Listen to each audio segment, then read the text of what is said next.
Hi, we are at Automotive Campus in Helmond, which is home to the student team in motion, who we are proud sponsor of. They made a very interesting race car. Ralph here, who is the lead engineer of the coolant system, will tell you more about how it works. Ralph, what can you tell me about this vehicle? Hi, I'm Ralph. I'm the lead engineer of the cooling system here in Emotion, and this is our car. It's normally this car is an LMP3 car and it runs on petrol, but we made it to a fully electric car. The main things that we swapped was like the fuel tank you see here, the electric motor we put in, the battery pack that we made ourselves also put in. This makes a really unique car to work with.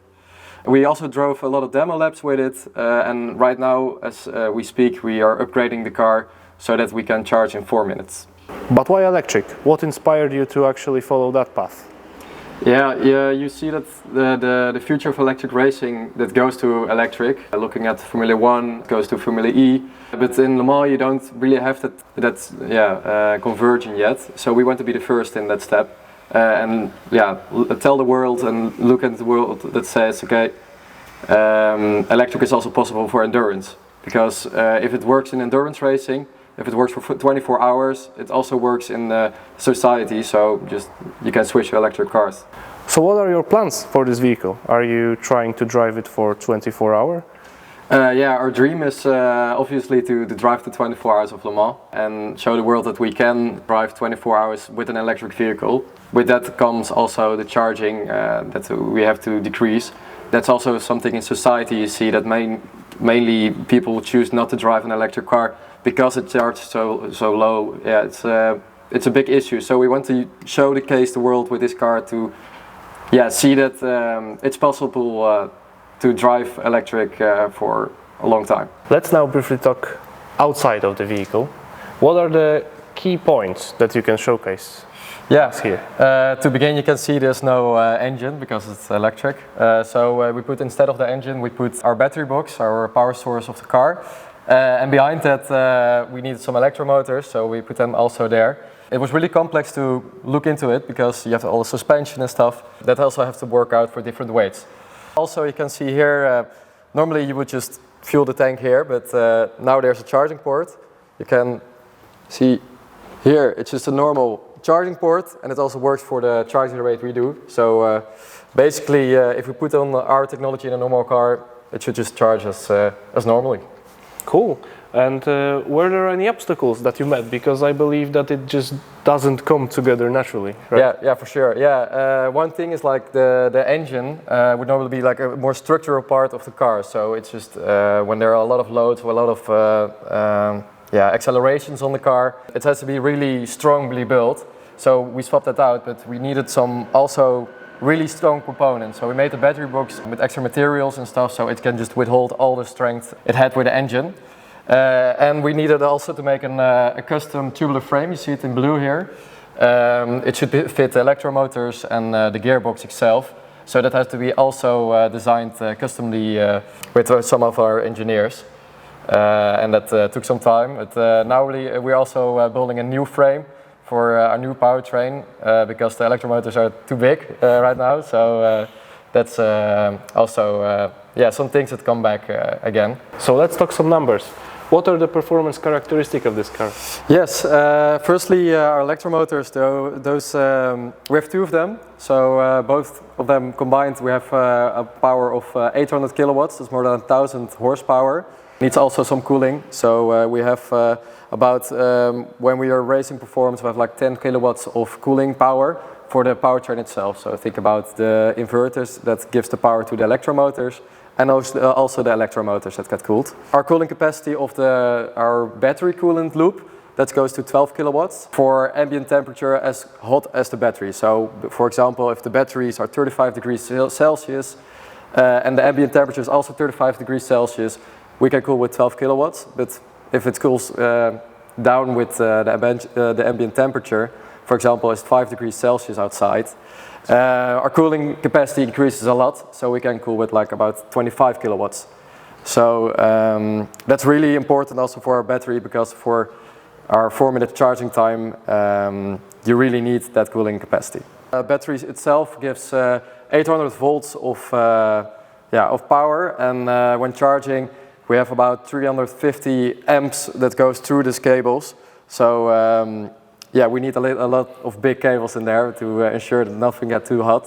What about speed? Yeah, we go to 200 kilometers an hour in 7 seconds. We want to upgrade our powertrain in the future also, maybe by adding another smaller battery pack inside of the car. That will give us an even better acceleration, and then it will go in 10 seconds, it will go to 300 kilometers an hour. Wow. So how will you manage all that heat? Do you have some proprietary system, or? Yeah, we have a two-phase system. So firstly, a coolant loop goes through our battery pack. That is a water glycol mix that you can see in a lot of normal cars. But we have attached another loop on that transfer the heat from one loop to another. And that's a refrigerant loop, that's two-phase. So we have two huge compressors that gives about 4 kilowatts of input power, but gives out 12 kilowatts of cooling power. So efficiency of 3 times. So 3 times more power of cooling that goes into it. We have some pumps that pump really fast, so we get 80 liters of water glycol mix a minute that goes through those hoses. Cool. From what you are saying, it seems that the electrical components that are in this vehicle are very important. How do you ensure that they will stay operational in such extreme? So to ensure those the voltages and stuff and the currents that goes through the car, it all just goes the way you want it to go. We have a lot of sensors in the car, a lot of safety measures we take in our computing systems, so that everything works as wanted. As you can see, we have a lot of electric cars have this also. Has a safety button. This is a kill switch. If you press that button, the electronics of the car just all goes down, and the car stops moving, and the high voltage at 800 volts just cuts off of the car, so the driver can step out of the vehicle safely.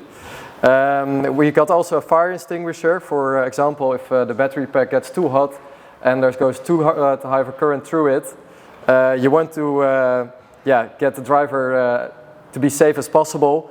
So we have also an extinguisher in it. On the side of the car we have some rings you can pull, and then the extinguisher will go off to prevent any damages that can occur inside of the cabin of the car. So, what are your plans for the future of this car? Yeah, firstly we want to get more feeling for racing, because right now we are more like an R&D team. And we want to go to a race team in the upcoming years.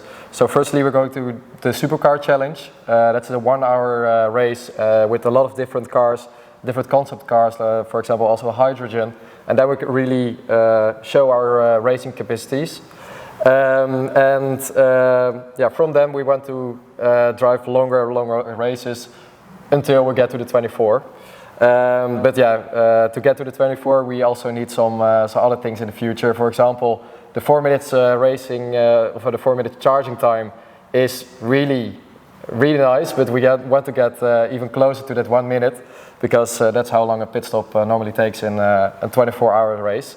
Yeah, we really want to get a more feeling about racing as a whole, because like for a pit crew, for example, we don't have that as of now. We're looking for tire partners, and we're getting into that in the future. Yeah, well, that all sounds really nice. We would like to wish you good luck. Thank you very much for the interview. Yeah, thank you as well.